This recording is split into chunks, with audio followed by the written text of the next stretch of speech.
All right, Juan Castillo Morning Show. And you just heard from Channel 8 News about the Civilian Review Board. And we've got my man, Micheal Jefferson, in the house, man. Truth to power. What's happening, brother? Happy New Year to you, man. Happy New Year, Happy Juan. New Year. Happy New Year to the morning team. Absolutely, yeah. Let's talk about that. Civilian Review Board, Yeah. which is basically, Juan, an oversight entity whose primary function is to serve as a watchdog for the community as it pertains to policing in our city, and particularly in communities of color. So let me be clear about this. You can't have enough watchdog organizations. Yes. Right, because the number one goal for the African American community should be the eradication. This is very important, what I'm about to say, the eradication of racism in every institution that impact our lives. I agree. Our children must be in a position to maximize their potential as human beings, and racism denies them that opportunity. You know, so and that pertains to the police, that pertains to education, healthcare facilities, the banks, et cetera, et cetera. So, but a little history. The first All Civilian Review Board was formed in 1995. I know this because I helped to found it. That's right. To monitor police misconduct, which was rampant at that time. I mean, it was out of control, Kendi. And the Board of Police Commissioners at that time did not appear interested in tackling the problem. So we had ordinary citizens. We had a hotline. We met at the Dixwell Q House, and people would call the hotline. We would receive those calls, register the complaints, assist folks in filing complaints, but we had no subpoena power. And that was the issue that they're dealing with now. They have no subpoena power, so they think. But the Corp Council in the city basically says that this entity does in fact have subpoena power. It was based on some late 19th century law. Yeah, in 1800s. Yeah, and I guess what they're talking about is like their concerns about like if they put it into effect, that further suits could be an issue.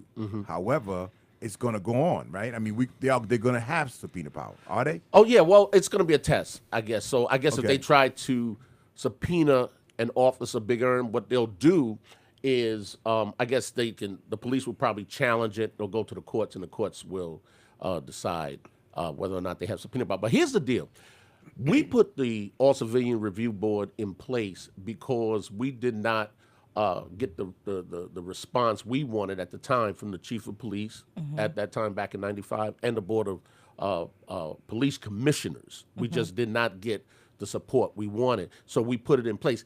Today they have, I think, an adequate, a very good, I would say, board of police commissioners chaired by Tony Dawson, who's a very decent individual. He's accessible.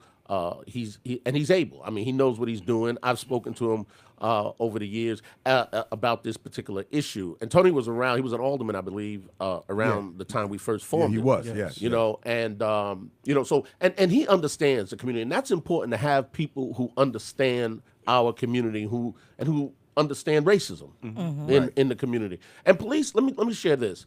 I think for the most part, complaints have gone down. You know, as an attorney, I used to receive all kinds of calls, Rasana, about police misconduct. I mean, all the time, real vicious stuff.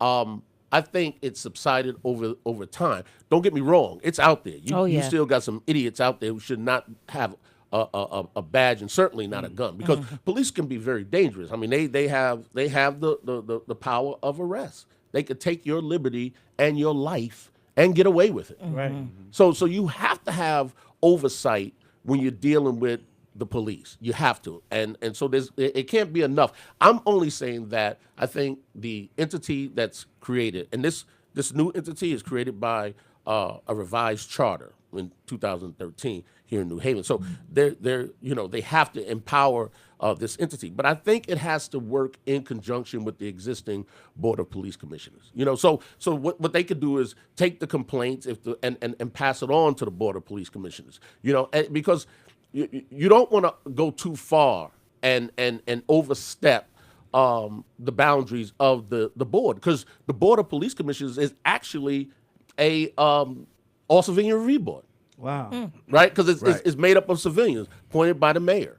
And I think they got some real good people on that board. And what they do is then recommend to the chief, right, if any kind of disciplinary action or some felony violation or misdemeanor or whatever, right? Exactly. So they can hire and fire. I mean, well, the chief will hire and fire, but they can make those recommendations. Right. You know, they oversee the police department. Right. And so you have several layers, right? So you have this entity that also, you have the Civilian Review Board. You have internal affairs. You know, I just brought a complaint, where the police just manhandled a 70-year-old black woman, threw her in the paddy wagon, and it was mistaken identity. And I know for a fact that they wouldn't handle a 70-year-old white woman the same way. You understand? Right. Because they devalue our lives.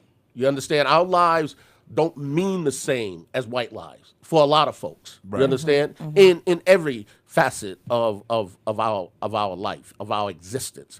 And so that's why you need oversight when it comes to police. You need oversight when it comes to healthcare facilities. You need oversight when it comes to education. We have to be on the lookout Right. for how our people are being treated. And that's why I endorse these types of entities. And like you said earlier, those complaints have gone down, right? I think so. And because the bottom line is that if police officers, the good and bad, right, know that there's consequences to their behavior, Right. then things should get better. Absolutely. And one, You know what I mean? I credit Esserman, and Esserman had his faults. You know what I mean? But he recognized what we're talking about here, and I think that message was made loud and clear, and he passed it on.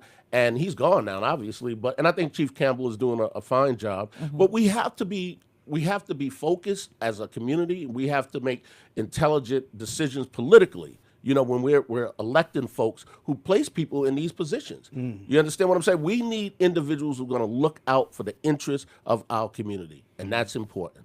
And my last question is, how transparent is this process going to be?